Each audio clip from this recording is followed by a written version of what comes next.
Ako nga pala si Marisa, hindi ko po tunay na pangalan. Pero gusto ko lang talaga ibahagi itong nangyari sa akin.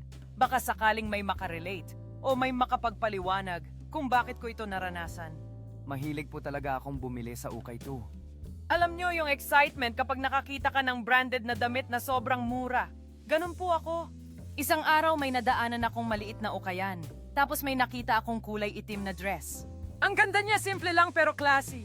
Murang-mura pa kaya syempre binili ko na. Pag-uwi ko nilabhan ko agad tapos kinabukasan sinuot ko. Kasi may handaan sa kakilala ko. Doon pa lang may napansin na ang mga kaibigan ko.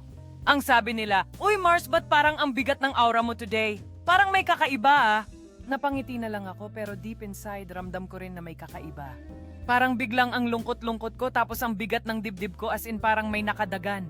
Kinagabihan pag-uwi ko doon na nagsimula. Pagpasok ko sa kwarto biglang nanindig balahibo ko kasi may malamig na hangin na dumampi sa batok ko.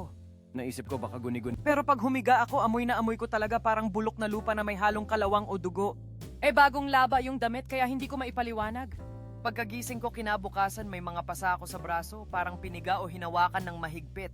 Sobrang kinilabutan ako kasi mag-isa lang naman ako sa bahay. Doon na ako nagsimulang kabahan. Kasi tuwing napapatingin ako sa sulok ng kwarto, parang may aninong dumadaan. Isang gabi habang natutulog ako bigla akong nagising kasi parang may kumakaskas sa dingding. Tapos naramdaman ko unti-unting hinihila yung kumot ko pababa. Napakapit ako ng mahigpit at sabay pikit dasal ng dasal. Bigla akong narinig na may humihikbi boses ng babae na umiiyak. Nang lakasan ko loob kong dumilat, ayun siya. Nakaupo sa paanan ng kama. Basa ang buhok niya, nakayuko at suot niya yung itim na dress na binili ko sa ukay. Hindi siya gumagalaw pero ramdam na ramdam ko yung bigat ng presensya niya. Para akong mababaliw sa takot.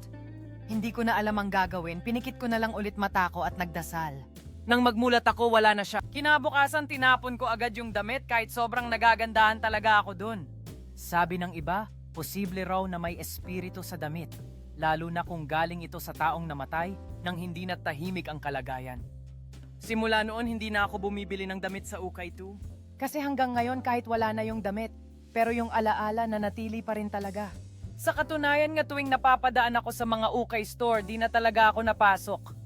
At sa totoo lang, habang kinukwento ko to, ngayon kinikilabutan pa rin ako.